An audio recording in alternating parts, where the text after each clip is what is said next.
de una guerra incluso. Eh, Háblanos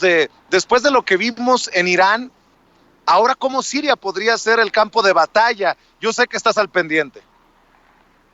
Pues mira, sí, la verdad es que Siria ha sido un tema muy importante porque pues es una guerra civil que inicia con la primavera árabe del año 2011, en donde tienes actores internacionales como son Estados Unidos, China, Rusia misma, y tienes pero actores regionales que están intensificando, digamos, la lucha en Siria y que hacen de Siria, Vicente, la arena de disputa de agendas internacionales. Me refiero a Turquía, por ejemplo, que tiene el mayor número de refugiados sirios, 3 millones, y me refiero también a Israel, Arabia Saudita y a Qatar, y también por otro lado a Irán, que han apoyado de alguna manera al presidente Bashar al-Assad. Y en ese orden de ideas, hay una disputa entre Turquía, que es un actor regional, el que más, decía yo, más refugiados tiene de Siria, de la guerra civil siria, que en este caso serían 3 millones, que está amenazando por un lado, Vicente, de la Unión Europea, con que si la OTAN no respalda las posiciones turcas en Siria, que es quedarse con la provincia de Idlib, va a abrir, digamos, la puerta para que los refugiados sirios que están en Turquía se vayan a Europa y causen pues todos los desórdenes que podrían causar. Pero por otro lado también está intentando amedrentar y derrocar al gobierno de Bashar al-Assad,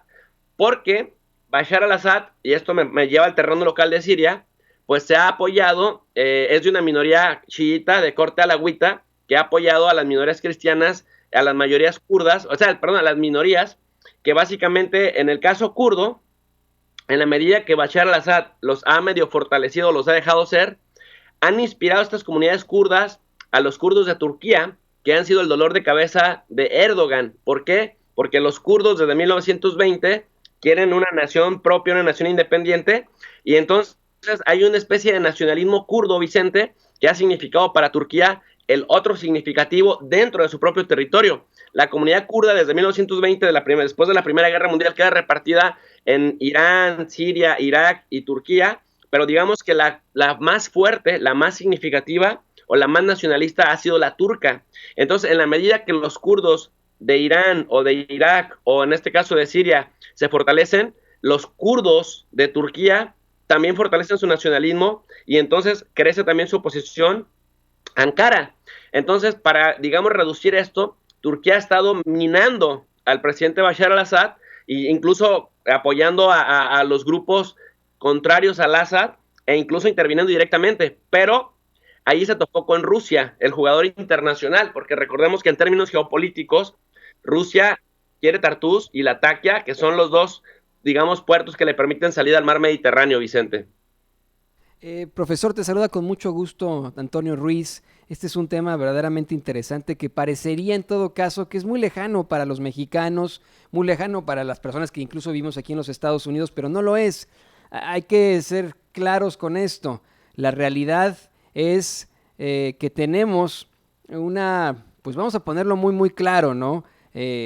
Una potencia del mundo que es Rusia, teniendo un conflicto con Turquía, en una región verdaderamente volátil, y es un Turquía que es cercanísima al gobierno de los Estados Unidos. Esto en tiempos electorales. ¿Cuál sería en todo caso la problemática que se enfrentaría aquí con los Estados Unidos, Rusia, en caso de que escale este conflicto? Bueno, querido Antonio, antes que nada te saludo con mucho gusto. Efectivamente, como bien lo has dicho, Turquía es el aliado histórico de Estados Unidos en la región, recibe un presupuesto muy importante, como $1,000 millones al año en ayuda, en asistencia de Estados Unidos, es aliado natural de la OTAN, que finalmente Estados Unidos lidera, y por otro lado, Turquía presta el espacio aéreo para Estados Unidos, para las maniobras de Estados Unidos en el Medio Oriente, y otra cosa muy importante, también presta la base naval y militar de Incirlik para que Estados Unidos pues ahí realice operaciones. En ese orden de ideas, aunque tienen problemas y ha habido una tensión muy importante entre Turquía y Estados Unidos en los meses, no sé, de octubre a la fecha, porque tanto la Cámara de Representantes de Estados Unidos como el Senado estadounidense, incluso Donald Trump ha amagado con hacerlo, han reconocido oficialmente el genocidio armenio. En una escalada militar,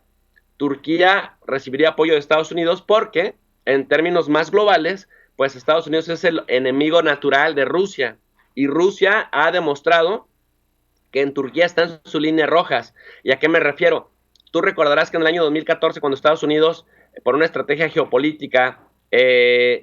decían que iban a tumbar de alguna manera al Estado Islámico y emprendió una campaña global contra el Estado Islámico, pues lo único que sucedió es que el Estado Islámico se fortaleció. Sin embargo, cuando Rusia empieza a invadir, se mete de lleno, le tumba prácticamente todas las bases centrales y consolidadas que tenía el Estado Islámico, el Daesh en Siria y en Irak, y prácticamente Rusia ya hace presencia directa junto con la Guardia Revolucionaria de Irán. Y en ese orden de ideas, cuando se fortalece Bashar al-Assad, empieza también Estados Unidos a intensificar, pero cuando Estados Unidos anuncia que va a dejar posiciones a partir del año 2019 en Siria, Turquía definitivamente decide entrar directamente a mencionarse que está afectado, y esto genera muchos roces, Antonio, entre soldados turcos y soldados rusos. Y también te cuento que ahí, cuando hablamos del Imperio zarista hace un siglo, pero hablamos también del Imperio turco otomano, pues recordemos que finalmente en la Primera Guerra Mundial estos grupos estuvieron enfrentados. De hecho, parte del genocidio armenio se da porque los otomanos acusan a los armenios de ser cristianos aliados de Rusia, de los zaristas cristianos rusos, y son resentimientos que todavía no se olvidan, porque finalmente el discurso de Erdogan ha sido, y por eso se ha mantenido tanto tiempo en